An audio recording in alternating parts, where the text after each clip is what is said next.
अब मान लीजिए गरीब आदमी आपके पास आता है जिसको हिंदी बोलना भी ढंग से नहीं आता, उसको उस ट्रेनिंग में लाने के लिए जो आपने कहा कि बड़ी मेहनत करनी पड़ती है, क्या आप फ्री में सब सिखा रहे हो?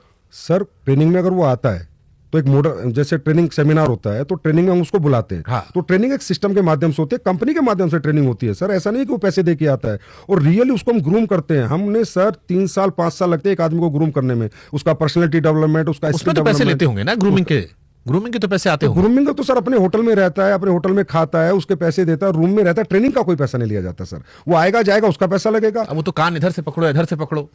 नहीं सर, कान भाई ट्रेनिंग का पैसा तब एक स्पेशल ट्रेनिंग का कोई डाला हो। एक होटल में अगर वो वैसे भी घूमने जाता है किसी होटल के अंदर, तो उसको 5,000 देने थे होटल में 3 दिन रहने के, तो वही 5,000 रुपए देता है, उसमें ट्रेनिंग और एक्स्ट्रा मिलती है ना सर। तो वो तो अच्छी बात है कि वो आया, वहां पर रहा, और उसका खुद का इंटरेस्ट है। वहां भी सर कोई कंपल्शन नहीं है किसी चीज का यहाँ पर कि आपको काम करना ही है, आपको ट्रेनिंग लेनी है, आपको नेटवर्क बनाना ही है। यही सवाल गरीबों को लेकर आता है, जो सवाल उठाए जा रहे लोग। मीडिया का भी इंटेंशन किसी को बदनाम करना नहीं है, उनका इंटेंशन ये है कि जब एक गरीब आदमी जो बेरोजगार बैठा है, जो नया लड़का है बेरोजगार, उसका काम नहीं है, जब वो देख रहा है कि एक आदमी कह रहा है करोड़ों रुपए कमा लिए, या मेरा पैसा डबल हो जा रहा है, या मैं जुड़ूंगा तो मैं अमीर बन जाऊंगा, करोड़पति बन जाऊंगा, तो उसकी जो भी जमा पूंजी है, जो उसके बाप दादा ने रखी है, उसको वो बेचकर जाता है इन ट्रेनिंग करने में या इन सिस्टम का हिस्सा बनने के लिए।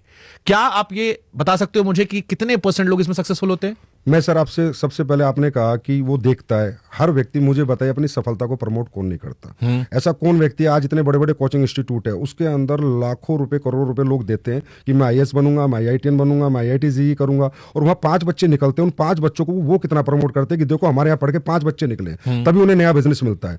मुद्दे की बात यह कि वहां पर उस सपने को पूरा करने के लिए कोचिंग इंस्टीट्यूट में उसका पैसा लगा था, पर इस डायरेक्ट सेलिंग इंडस्ट्री में उसने सपना हमने दिखाया नहीं है सर। उसके सपने जिंदा रखते हैं हम कि तुम हारो मत, तुम डरो मत। अगर तुम पढ़े लिखे नहीं हो तो भी अपॉर्चुनिटी है, तुम्हारे पास पैसा नहीं है तो भी अपॉर्चुनिटी है, तुम्हारे पास टैलेंट नहीं है, एजुकेशन बात नहीं करने की टैलेंट है, कम्युनिकेशन की टैलेंट नहीं है, सेल्स का टैलेंट नहीं है, तो भी हम आपको अपॉर्चुनिटी देते हैं।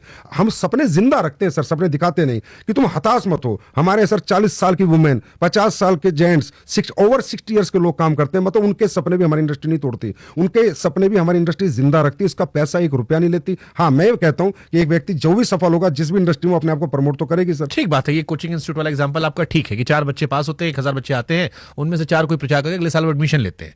लेकिन फिर आपने क्या कभी आप लोगों ने एनालाइज किया कि फिर आपकी इंडस्ट्री मीम मटेरियल क्यों बन गई? क्योंकि आज आपकी इंडस्ट्री पर जितने मीम बनते हैं, मुझे नहीं लगता कि इस देश में कोई और इंडस्ट्री है, कोई और ऐसा बिजनेस धंधा है जिसका इतना मजाक उड़ाता है। और आपकी इंडस्ट्री के लगभग हर व्यक्ति का जो सफल है या जिसकी वीडियोज आते हैं, वो मजाक के दृष्टिकोण से ही वायरल होते हैं। सर आप ये बताइए, आज इन्फ्लुएंसर्स जो हैं वो मजाक किसका नहीं उड़ाते? अनंत अंबानी की शादी का भी लोगों ने मजाक उड़ाया, उसके भी खूब मीम बनाए। और आपको बताता हूँ, आप ही की दुनिया के एक बहुत बड़े इन्फ्लुएंसर जो अपना पॉडकास्ट चैनल चलाते हैं, एक मजाक शो में जाते हैं और वो माँ बाप के संबंध का भी मजाक उड़ा देते हैं। तो मजाक उड़ाना सर हमारी इंडस्ट्री का नहीं, क्योंकि हमारी इंडस्ट्री में लोग इतने दिखते हैं, हम लोग सोशल मीडिया पर इतने होते हैं, लोग रोज अचीवमेंट करते हैं, कोई गाड़ी खरीदता है, कोई पैसे कमाता है, कोई घर बनाता है, तो वो वीडियो डालता है। अब ये बेरोजगार लोग जो इन्फ्लुएंसर है, हमारा मजाक बना के इनको पैसा मिल जाता है, तो हम कहते हैं मजाक बनाते रहेंगे, हम जिंदगी बनाते रहेंगे सर, बनाते रहें आगे भी मजाक, हम जिंदगी बनाएंगे, मजाक बनाए। ठीक है, ये आपने अपनी इंडस्ट्री के लोगों को मोटिवेट करने की अच्छी लाइन बोली। बट फिर मैं एक कॉमन आदमी का सवाल पूछता हूं, एक आम इंसान जो आपको देख रहा है, गरीब आदमी जो आपकी इंडस्ट्री से नहीं जुड़ा है, उससे मैं ईमानदारी से आपसे पूछना चाह रहा हूं कि ये जो आपकी इंडस्ट्री है, इसमें कितनी % हवाबाजी है, कितनी % सच्चाई है?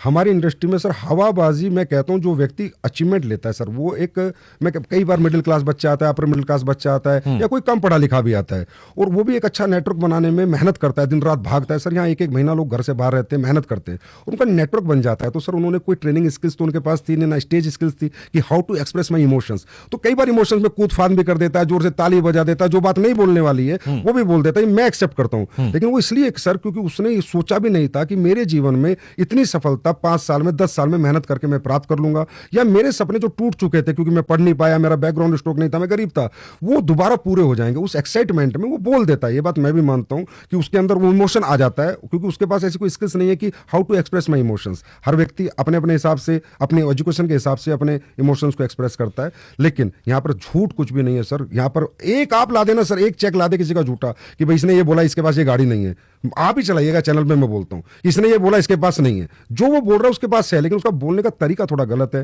थोड़ा हवाबाजी कर दी क्योंकि उसने सोचा नहीं था कि मैं ये बन गया। ये बात मैं मानता हूं, इसके लिए हमने भी गाइडलाइंस बनाई है। अब हम हर कंपनी को ठीक है, हमारे भी बहुत सारे इन्फ्लुएंसर्स हैं जो किराया गाड़ी लेके हवाबाजी कर लेते हैं माहौल दिखाने के लिए, ऐसे लोग हमने देखे हैं, जाने हैं।